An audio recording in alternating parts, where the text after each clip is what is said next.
term could probably make the organ, customize it for your own liking. So they're not speaking until you pull a stop out and depress a key. And now when he depresses that key, that moves the wind through the chest and opens up that pipe. That pipe opens up.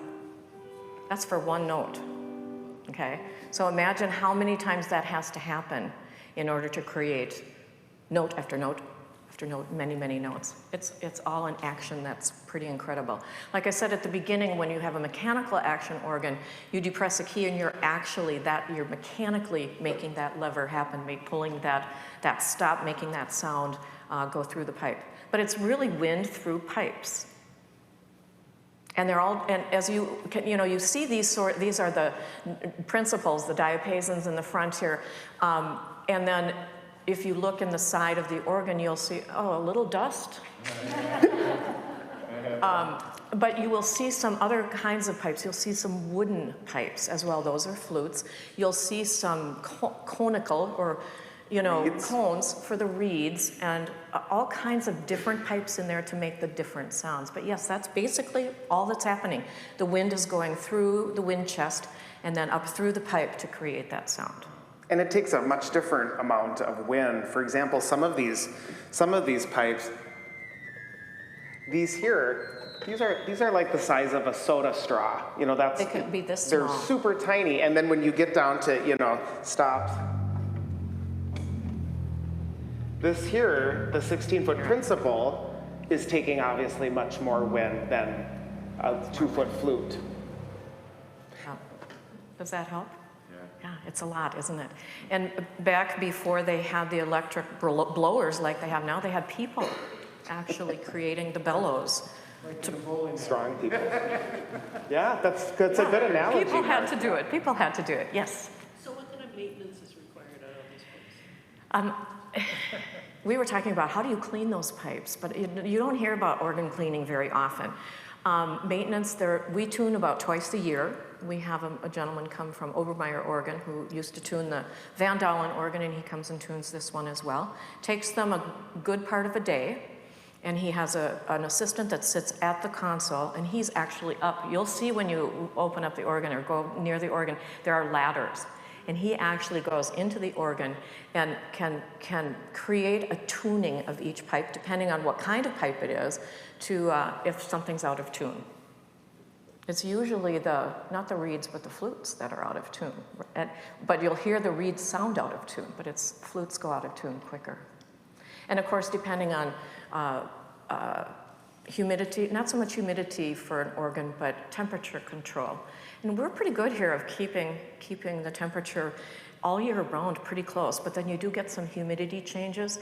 I played in a church one time where they didn't keep, you probably have too, where they didn't keep any heat on during the week. They only turned the heat on Sunday, and the organ was terribly out of tune when there was no heat. A lot of ciphers happen, which is like a whistling, and sometimes they can be barely there, or sometimes they can be really loud. And in my experience, it's the tracker organs where, we live in Minnesota, very humid hot summers, very cold and dry winters. Tracker organs have a lot of wood, very little pieces of wood. And is that me? That's you, I think. I would say an organ like this, far less problematic, far less maintenance needed. Can keep up with your hands, and in a place like Minnesota with such drastic changes, this is way more than you could ask for. It's a good organ. Stable. Very stable. I've had to call them out for a couple of different reasons. We had a pipe that started bending in the front during I guess it was during COVID. Early on, and so he came out and he fixed that. But we're still having some clickety-clack happening with the louvers of the swell, and then we have this little squeak on the choir right now, where it's like a little bird. It's the F sharp. Yeah. So little things happen. We keep a little notebook right next to the side, right? You see it, Peter. And just if you're playing and something happens, you write it down. Peter will say to me, something happened, and there was a cipher where all of a sudden he couldn't get it to turn off. It just has a mind of its own sometimes, and it just speaks. So where the wind enters the pipe, it hasn't closed, and then it just keeps speaking, because the wind is always going. Yes? How long did it take to assemble the pipes? Oh, that's a great question. What they do is they build it in their factory out in Orrville, Ohio, and it becomes what it is. They disassemble all of it and bring it here and reassemble it. So if you saw our sanctuary, when the organ was going in, they laid pipes all on the pews, all the way around the whole church. And then they would, it's like building a house. So they rebuild it. How long? Gosh. Depends, how many is the builder booked out? How long is the waiting list? How many churches, how many schools, how many concert halls need organs? You might find too that might affect an organ committee's decision. If you talk to a builder and they say, well, we're 12 years out, versus another builder who can say, we can start tomorrow, that might make you want to go, they're a little too eager, right? We can't wait 12 years, but we need to do something, we need to think long-term here. I've been to the shop in Orrville, Ohio. They're all wonderful people from Sean's. Linda, I mean, that's been your experience too, right? Absolutely, and once it's assembled here, then they have to go through and voice each pipe. Each pipe has to have the right sound that matches the pipe next to it, so you don't have uneven sounds from pipe to pipe on the same rank. I know that's technical, but it takes a long time to do that. The organ was in long before it was ready to be played, because if I had played it, it would have sounded terrible until they go through and do the voicing. Because they customize each pipe for the space or the room and the acoustic that it's in. And when we were deciding on organs, we looked at Dobson organ, but this is the case where they had 2 big organ contracts going at that time, and I knew we wouldn't be first on their list for a couple, 3-4 years, and we kind of wanted to get started, so Shantz was ready for us. And in fact, the Mount Olivet organ that Kraig used to play at Mount Olivet as well. I was there first. I'm older, so that makes sense. And Kraig was principal organist there, and they had just put in the sister organ to this organ at Shantz. They chose Shantz as well. Very close. The consoles look almost identical. They have to do different things depending on the interior of the church and what works. But we had sister organs before we even knew each other, so it was fun. Question, Janet. What do you do to a pipe to tune it? Good question. There are a couple of different things, and Kraig, is this your expertise? Well, it's not my expertise, but my graduate assistantship at Indiana University was in the organ maintenance shop. What that usually meant was I was a key holder. Very rare did they have me go up into the pipes. You'll find you can do a lot less damage sitting down on the main floor at the console than when you're up in the pipes. Now, you can take a tuning rod, and there's a little tuning rod next to most pipes, not all, and while you're holding, you tune to the 8-foot principle. So for example, if you needed to tune, here's the 8-foot principle, which is sort of our standard, right? This is our bread and butter, and maybe we now needed to tune the 4-foot flute. We'd pull that out with the 8-foot principle. Sounds pretty good to me. But that one, you could maybe tap a little bit on that 4-foot flute so that it becomes totally tonally married to the other. And you could work yourself into a padded cell, by doing that. So you wear earplugs, and not all pipes are tuned that way with the tuning rod, but they only let me tune the pipes with the tuning rod, because it's much more complex, and that's why you want somebody who knows what they're doing, like Obermeyer, when they come here. They're the pros. Yeah, and different types of pipes are tuned differently. And because I've never been an organ tuner, I don't really know that. I just know that that's how it's done. Yeah, yes. Do you have time for just a teeny story? Yes, a story. So I don't know how many of you were ever in the sanctuary when this was being built, but there were pieces of this organ everywhere. And a former pastor said repeatedly, "Oh, how I'd love to go in there and just take one and see what would happen." So I came in one day and I asked the organ builder, "Are you going to use all those pieces?" And he said, no, here, do you need one? And he gave me a piece. So I don't really understand how they built this. They disassembled it. They brought it here, and a former pastor has a piece in his home. I remember that story. That's a good one. Anybody else? Yeah, Clark. So I see 3, Manuals, yep, keyboards, are those keyboards? Are those manuals? the same They're thing. called manuals, yeah. And are those the different organs, like the great organ and choir organ? And the, Great is in the middle, swell is on the top. And of course, there are a lot of organ jokes about, wow, that's great. No, it's really swell. You know? This is a positive experience. Yeah. And then the choir, and sometimes the third keyboard is called a positive, which is typically a smaller sound, smaller organ. The organ, the Rufati organ down in Fort Lauderdale has 7 manuals. So you can imagine 7 keyboards.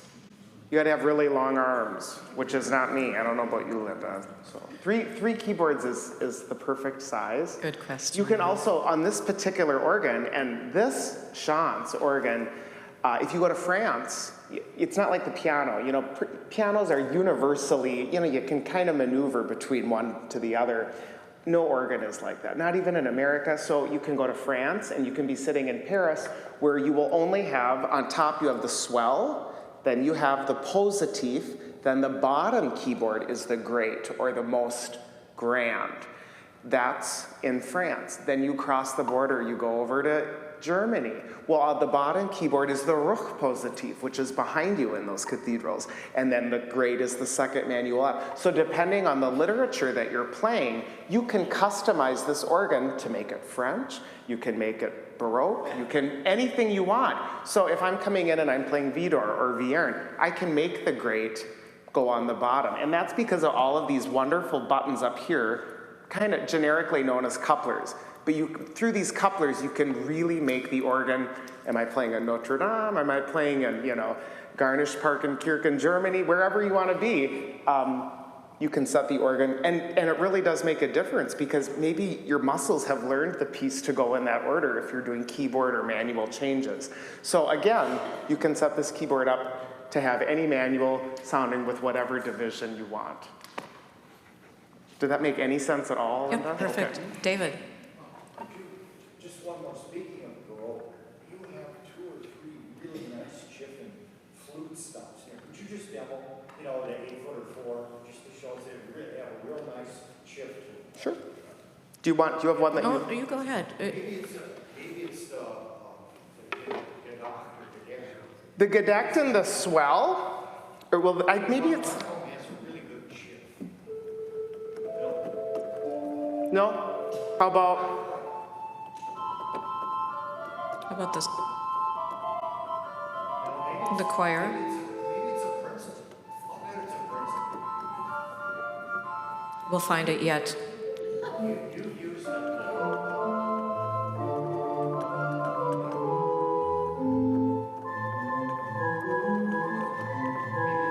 And so often those are the pipes that are wood, made out of wood rather than metal, that have that little chiff sound too. Probably have to use it so, you know. Yeah. But there's one that really is probably principle. Are we ready to sing some more? Should we do a few more and then we can call it a night? It's been so much fun to demonstrate this organ because there's a whole lot more to it, isn't there? Than just coming in and listening to, the organ's playing. Oh, okay, you know, it just has a great versatility in this space. I take such responsibility. A couple of French stops which are mutations on the choir, which I absolutely love. And let's do this before we sing. You cannot play a mutation by itself because it plays a whole different, it plays a different sound than the key. So play middle C, won't you, with an 8-foot, and then add the neuvième or the septième. Do you hear that? It's adding.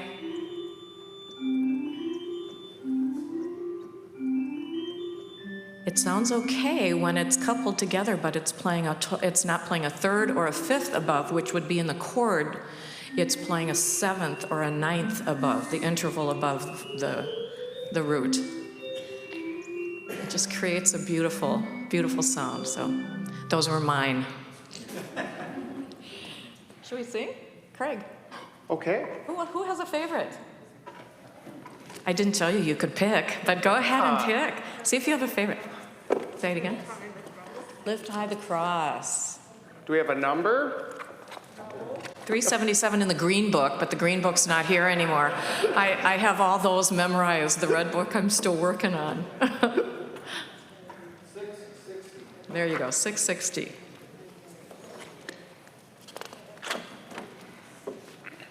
This is a really great story too. Now, this Lift High the Cross, if this were a step higher or two, I would probably utilize the transposer, which is sort of a cheater button, right? But I think we all agree that this is a good key for this hymn. It also takes into account, well, it's late in the day. We've been talking all day. We're warmed up. If this were 7:30 in the morning, then we might take a look and maybe lower it a little bit, right? Our voices are just waking up. But we're in C major, 660. Linda, what kind of stanzas are we looking at here? Maybe Two, 1 and 2? All right.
This is a good one.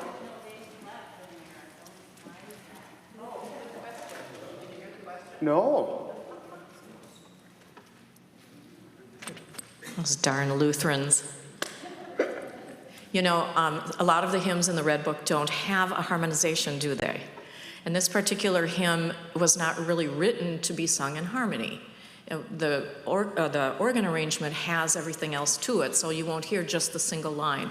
But we all sing those in unison then, and that's just a difference with maybe newer hymns. Some of the global hymns where everybody sings unison, there's really no harmony. Like A Mighty Fortress, people know the harmony of that because it hasn't changed. And now, could you sing harmony to this? You probably could. You can hear the chords and do that, but it's not written in our hymnal that way.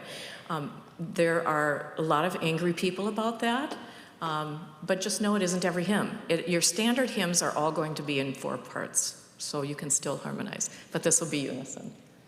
Stanzas 1 and 3? 1 and 3 of 880.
It's a great hymn. It's a wonderful hymn.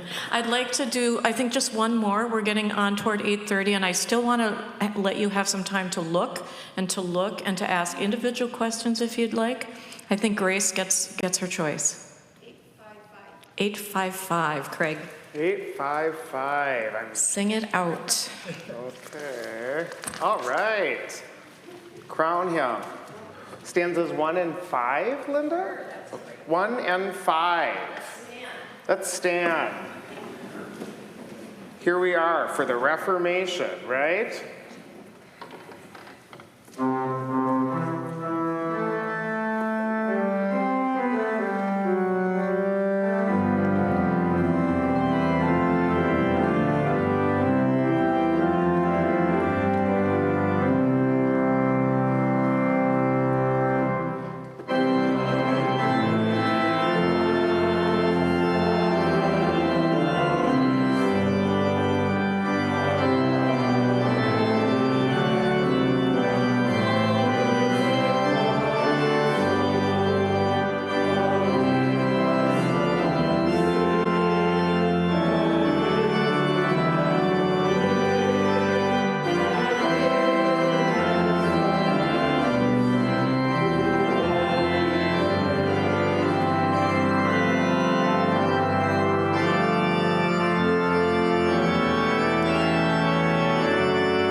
Thank you, Kraig. That was Thank you. awesome. Thank you for And singing. thank you so all for much. coming. This has been a great fun time.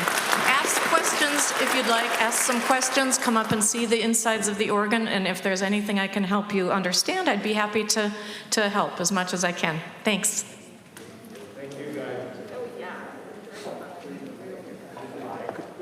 It was David, right? Good to meet you.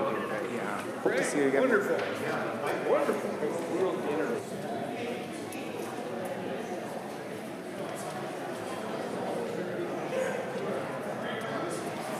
As a postlude, you will hear Kraig play a Bach Sinfonia, and come on up and listen to the organ. If you get really close, it'll be loud, but that's okay. So he'll play for us now. Sorry, Kraig, I forgot. It's all good. It's all good. Here we go. This is We Thank Thee, God, We Thank Thee, from Cantata number 129 of Johann Sebastian Bach.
That was fun. That's a great.